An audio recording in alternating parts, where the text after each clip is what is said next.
Elden Ring's long-awaited DLC is finally here, and holy shit was it a masterpiece. That all being said, this is probably the hardest set of bosses I've ever had to fight. I'm just gonna give you a little spoiler alert. All of these bosses are definitely significantly harder than others. All of the bosses are easily some of the hardest fights I've ever encountered in a video game. Before we start, let's get some ground rules out of the way. I'm going to be ranking all the major fights in the game, which to my count makes 13. I would also like to put that out there that I'm going to be doing this in New Game Plus, so each boss will be technically slightly harder than usual. But without further ado, let's get into it. Number 13. Jory, Elder Inquisitor. Jory is probably the only boss on this list I would legitimately say is easy. Honestly, I wasn't sure if he should even count, but he is required to get to another, more important boss, so I think it counts. Jory pretty much just sits there, summoning fat female godskin nobles, and just poking you with these weird beam things. Everything about him is weak, and the fight is honestly just more annoying because of his teleports, rather than actually being difficult. Number 12. Scattertree Avatar. Very surprising that an Elden Ring boss with 3 phases is all the way down here, but hey, there's a first time for everything. Scattertree Avatar is absolutely massive, with the trade-off being that his attacks are all pretty slow and the weak point being the Sunflower. The gimmick with this fight is that each time you knock him down, he will spawn back with less and less HP, until knocking him out 3 times. During each phase, he does get new attacks, like this super quick dash across the whole arena, but is overall just easy to DPS down, and not too difficult. Number 11. Golden Hippo. One of my favorite things about this DLC is that FromSoft seem to learn their ways with double bosses. Except for this guy.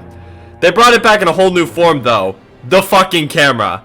I just gotta rant about this shit real quick. I don't know who the hell made this call, but for some reason you're only able to lock on the stomach, even though 99% of all its attacks are from the head, making this fight super awkward to dodge. However, besides that, the Hippo isn't too tough, at least until he turns into fucking supersonic, growing quills and rolling around like he's trying his best to time you out in Smash Bros. Number 10. Romina, Saint of the Bud. Honestly, I just gotta say, I loved the design of this boss. The dark and light reds really stand out visually, as well as her actual attacks being punishing to get hit by, but also rewarding to dodge. I also think that besides her attacks where she flies in the air, she doesn't really run away like the other mounted bosses in this DLC seem to do. Honestly, there really isn't too much to say. Just go get hit by like the 4 attacks that apply Scarlet Rot and stagger her, because I don't know if it was just me, but I was easily able to break her poise like 2 or even 3 times per attempt. Number 9. Mattier, Mother of Fingers. Mattier is a really weird boss. I feel like it wouldn't be an Elden Ring DLC if we didn't get some type of abomination that for some reason is just dead set on killing you. None of Mattier's attacks are very hard to dodge, besides in its second phase where it does this Beyblade attack, which I swear the hand-eye coordination just never seems to line up for that fucking attack. Otherwise, I feel like a lot of the moves on paper are easy to dodge, and then in practice can feel tougher than it actually is. Number 8. Midra, Lord of the Frenzied Flame. Midra is a very weird boss, which I know I just said for the last guy, but this honestly might be the most strange boss I've ever fought. After making your way through the Abyssal Woods, which on its own is pretty much a boss, you'll find a manor where making your way through it will land you here. After taking out an old man, he will rip off its head and get a weird fireball, solar eclipse looking head, and begin swinging at you and firing, well, fire all over the arena that cause madness. The weird thing about Midra is the strange lack of difficulty. I feel like this is really the only boss that feels out of place.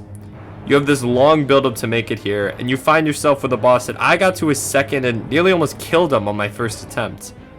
While the madness is annoying and him proccing it will mean instant death, pretty much just DPS my man down, and staggering him is really just the name of the game with this guy. And I would say that by far this is the most honest boss in the DLC. Number 7. Pesent Knight. I hate this guy. Pretty much everything about him. I hate his horse, the way he just seems to run away before I can even fucking punish him. Even just the fact it takes literally a minute to run to him.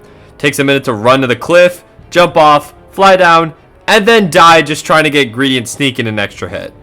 To tell you the truth, this boss is probably a little higher than most people would put him, because he did do him during the 24-hour stream, so do take this with a grain of salt, but I just absolutely hate this guy. Most of his attacks involve him using this giant croissant looking thing to just spank you around with giant swings. In his second phase, he will mostly stay the same, though every once in a while will fire these blue flames which inflict frostbite. Pesent Knight is just a dick, and I'm so glad I'll never have to fight this son of a bitch of a boss, pussy ass running horse Redon wannabe loser fucking fuck ever again. Number 6. Divine Beast Dancing Lion. The first boss I fought in this DLC, and man does he set the tone for the rest of the DLC. Dancing Lion is literally just two guys in one that somehow have the most immaculate coordination of all time.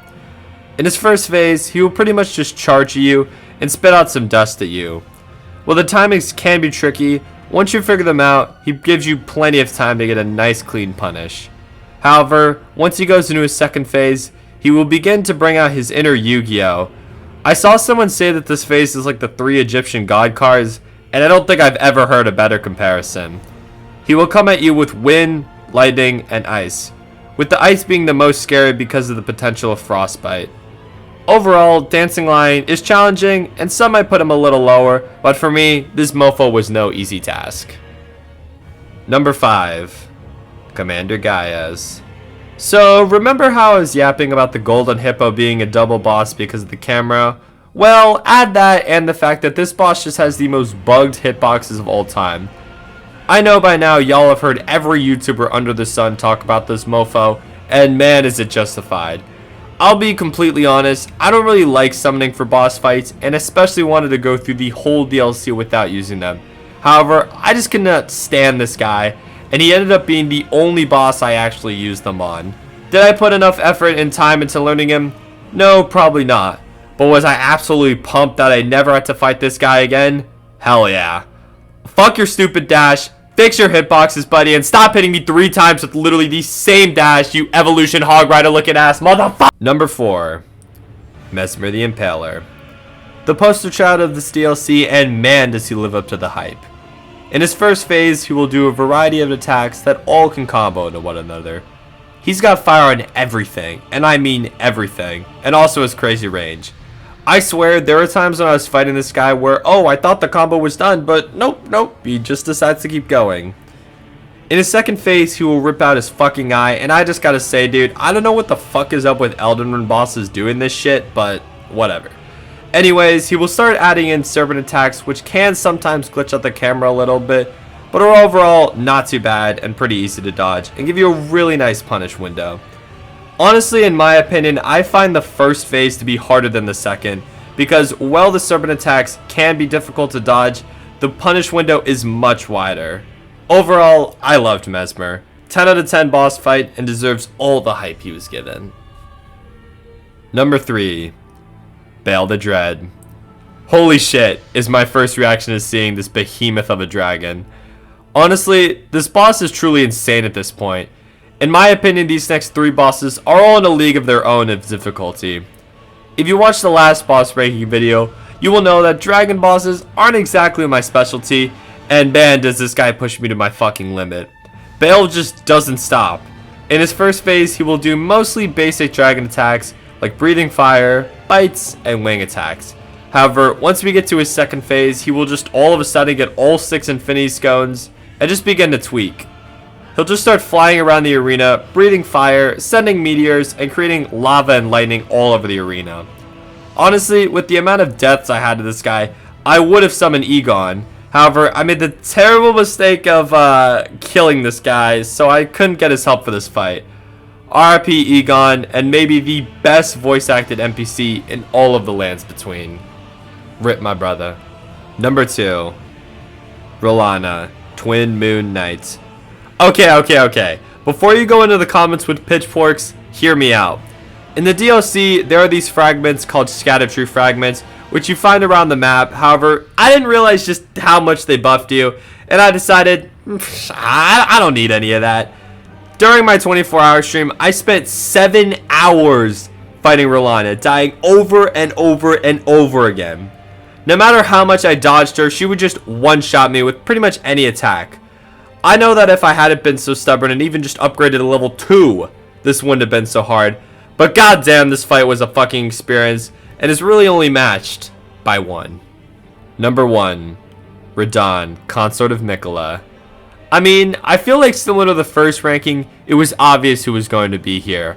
I mean, there's a reason you've been seeing clips like Kai spending over 50 plus hours, or Critical calling him the hardest boss he has ever fought, or the fact that most streamers end up using summons.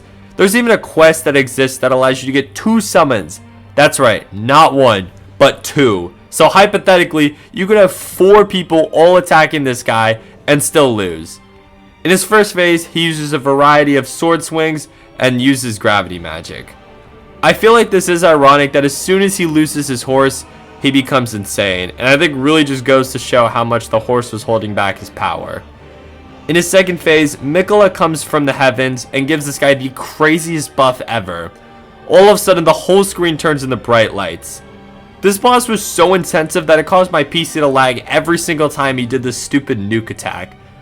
I know that there have been people complaining that the DLC has been lagging for them, but I've had no such troubles until this attack.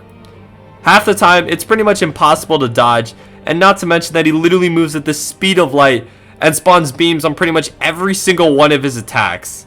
There really isn't that much more that needs to be said. There's a reason that people are calling him not only the hardest boss in FromSoft history, but the hardest boss in video game history, which really only belongs to one.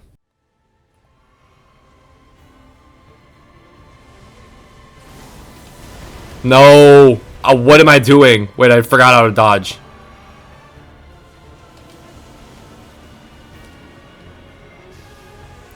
It's fine, tank that shit. Oh, no. Kill him! No! Wait, it's only once, it's only once, it's only once. It's only once, it's only once. Heal, heal. That's my last healing flask.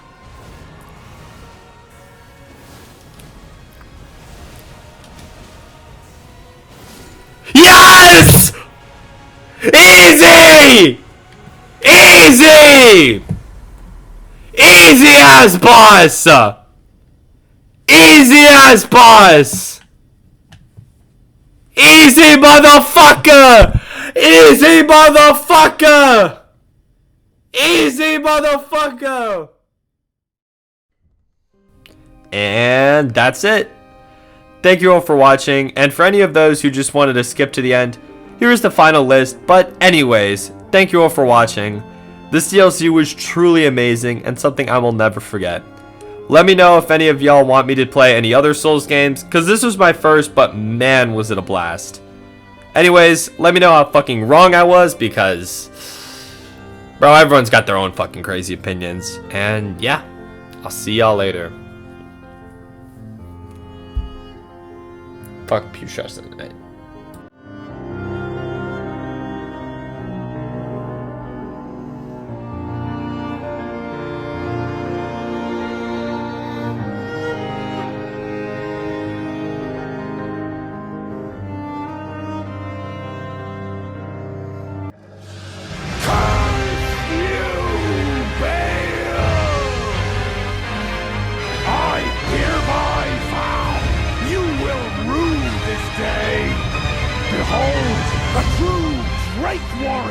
And I, Egon, your fears made flesh. Solid of scale you might be, foul dragon, but I will riddle with holes your rotten hide. With a hail of harpoons, with every last drop of my being.